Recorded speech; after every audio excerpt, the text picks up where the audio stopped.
नमस्कार दोस्तों, honest critic में आपका स्वागत है। दोस्तों, इस वीडियो का जो टॉपिक है वो है आपका important update will be posted.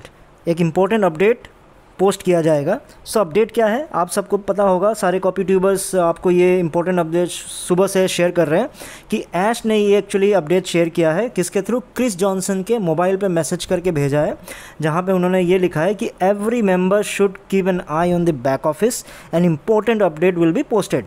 बहुत ही एक इम्पोर्टेंट अपडेट आपका पोस्ट किया जाएगा बैक ऑफिस में, इसलिए काइंडली आपकी जो नज़रें हैं आपका ध्यान बैक ऑफिस में रहना चाहिए। वहाँ जाके लॉगिन कर करके आपको चेक करना चाहिए, क्योंकि वहाँ पे बहुत जल्द एक इम्पोर्टेंट अपडेट आपका आने वाला है। तो ये मैसेज क्रिस जॉनसन के मोबाइल पे भेजा था ऐश ने, और ये इम्पोर्टेंट अपडेट बताया गया है। अब इसको डिस्कस करना क्यों ज़रूरी है? क्योंकि बहुत इंपॉर्टेंट एज अ फाउंडर आप लोगों के लिए भी, क्योंकि कोई भी आके कुछ भी सुना के कुछ भी गा के चला जाए, तो ऐसा अगर आप सुनते रहोगे तो आप लोग फिर पता नहीं कैसे क्या आगे क्या चाहते हो। देखो, मेरा पॉइंट सिंपल सा है कि अगर ये एक इम्पोर्टेंट मैसेज है, जैसा सारे कॉपी ट्यूबर्स कह रहे हैं या फिर क्रिस जॉनसन भी कह रहा है, तो अगर एक इम्पोर्टेंट मैसेज है तो ये कैसे पॉसिबल है कि इम्पोर्टेंट मैसेज को एक CEO जो मतलब आपका सोच के देखो, 14 लाख लोगों के लिए जो रेस्पॉन्सिबल है, 14 लाख फाउंडर्स के लिए जो रेस्पॉन्सिबल है, एक CEO किसी के पर्सनल मोबाइल पे इंपॉर्टेंट मैसेज भेज रहे हैं। मतलब आप 31 मई के बाद आप अचानक गायब हो गए। अब जब अचानक गायब होने के बाद आपने एक इतना इम्पोर्टेंट मैसेज भेजा, कहाँ भेजा? वो क्रिस जॉनसन के मोबाइल पे जाके भेज दिया। और बल्कि आप आए थे 15-17 के आसपास वेबिनार मनाया था, फिर उसके बाद भी आप 15 दिन अचानक गायब हो गए और अचानक सरप्राइज़ विज़िट दिया आपने एक यूट्यूब चैनल में, यानी हमारे 360 डिग्री में आके फिर वहाँ सरप्राइज़ विज़िट देके फिर गायब हो गए। और एक इम्पोर्टेंट मैसेज कैसे भेज रहे हो आप? मोबाइल के थ्रू। कैसे? मैसेज करके। एज अ CEO फाउंडर्स आपको एक्सपेक्ट कर रहे हैं, क्या एक्सपेक्ट करते हैं कि कम्युनिकेशन जो होता है वो कम्युनिकेशन एक प्रॉपर थ्रू से होना चाहिए ना। आपने बोला 1 को होगा, नहीं हुआ, कोई बात नहीं। फिर आप 31 को आए, 31 को आके आपने बोला कि first week of the June हो जाएगा। तो अगर फर्स्ट वीक ऑफ जून नहीं होना था, अगर पोस्टपोन ही करना था, तो आपको जाके बैक ऑफिस पे अपडेट करना चाहिए था। आप तो यही एडवाइस कर रहे हो, बैक ऑफिस को देखा करो, सब कुछ बैक ऑफिस में रहता है, सब कुछ बैक ऑफिस में रहता है। बेचारे फाउंडर्स बैक ऑफिस पे टुक लगाए बैठे रहते, पता चला वहाँ किसी के यूट्यूब चैनल के वेबिनार में आके सरप्राइज़ विजिट देके 15-20 मिनट का लेक्चर देके फिर गायब हो जाते हो। देखो, ऑनपैसिव एक लीगल कंपनी है, लेजिटिमेट कंपनी है, राइट? सो ये हाइड एंड सीक खेलने का टाइम नहीं है कि छुपन छुपाई खेल रहे हो आप आते हो तो आओ, नहीं आते हो तो इन्फॉर्म करो। ये है तरीका अब।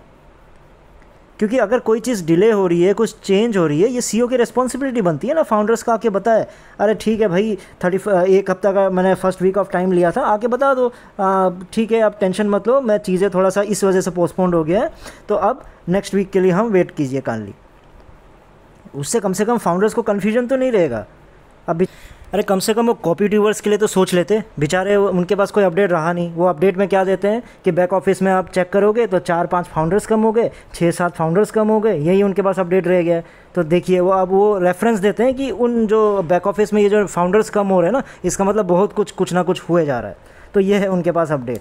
आप सोच के देखो। और जावेर भाई तो यही बात बता रहे हैं, क्यों कम हो रहे हैं? क्योंकि बहुत लोग कुछ गलत काम कर रहे हैं, या फिर कोई मतलब जिस तरह से गलत चीज़ें हो रही है उस वजह से उनको निकाला जा रहा है। वो तो बस इनडायरेक्ट धमकी देने का तरीका है, बस वही करते रहते हैं, वही उनका वही एम रहता है। अब देखो, मेरी आखिरी में बस रिक्वेस्ट यही है, देखो जो ऑन पैसिव में क्या है, वॉक द टॉक वाला सिस्टम तो ख़त्म है। मतलब कभी मैंने रेयरली देखा है कि वॉक द टॉक किया हो, मतलब जो बातें बोली हो उसको करके दिखाया हो, ऐसा कोई बातें हुआ नहीं। लेकिन कम से कम कुछ अनाउंसमेंट करता है, कोई डेट्स दिया जाता है, तो उस पर कम से कम अगर चीज़ें पोस्टपोन्ड होती है तो कम से कम फाउंडर्स को इन्फॉर्म करना चाहिए, बैक ऑफिस पे जाके आपको इन्फॉर्म करना चाहिए। क्योंकि सारे फाउंडर्स, सारे लीडर्स, सारे आपके कॉपी ट्यूबर्स यही चीज़ बोलते हैं ना कि सिर्फ बैक ऑफिस पे ध्यान दो, सिर्फ बैक ऑफिस पे ध्यान दो। बैक ऑफिस पे क्या ध्यान दे? वहाँ कुछ आप अपडेट ही नहीं करते हो।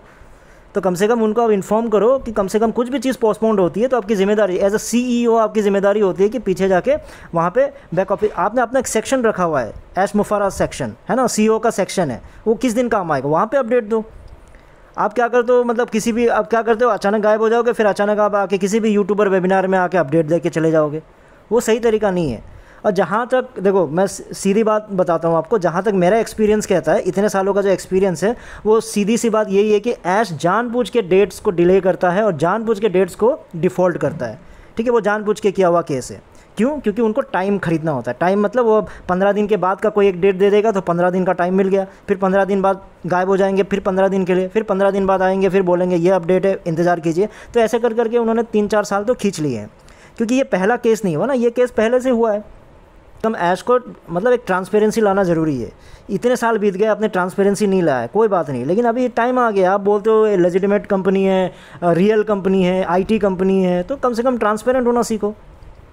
अगर जो मेरा बात अगर गलत है, अगर मेरी बात गलत है कि ऐश जानबूझ के ये नहीं कर रहा है, कुछ सिचुएशनल ही हो रहा है, देखो हर साल की कहानी है, फिर भी अगर मान के अगर आप ये चलते हो कि ऐसा जानबूझ के नहीं कर रहा है ऐश, तो सेकंड ऑप्शन तो मैं यही एडवाइस करना चाहूँगा कि ऐश मतलब ओवरबर्डन हो चुका है, बहुत ज़्यादा काम उनके पास आ चुका है, तो उनके पास अभी 800 करोड़ है। एक कंपनी सेक्रेटरी तो रख ही सकती है ना, तो एक कंपनी सेक्रेटरी रखो। अगर वो कुछ नहीं कर पाते, बहुत ज़्यादा बिजी है, तो मतलब उनके एब्सेंस में कभी आके कम से कम जो कंपनी सेक्रेटरी है वो फाउंडर्स को आके कोऑर्डिनेट करके बताए, इन्फॉर्मेशन दे, कम्युनिकेट करे चीज़ों को। यही मुझे लगता है यही एक सोल्यूशन है।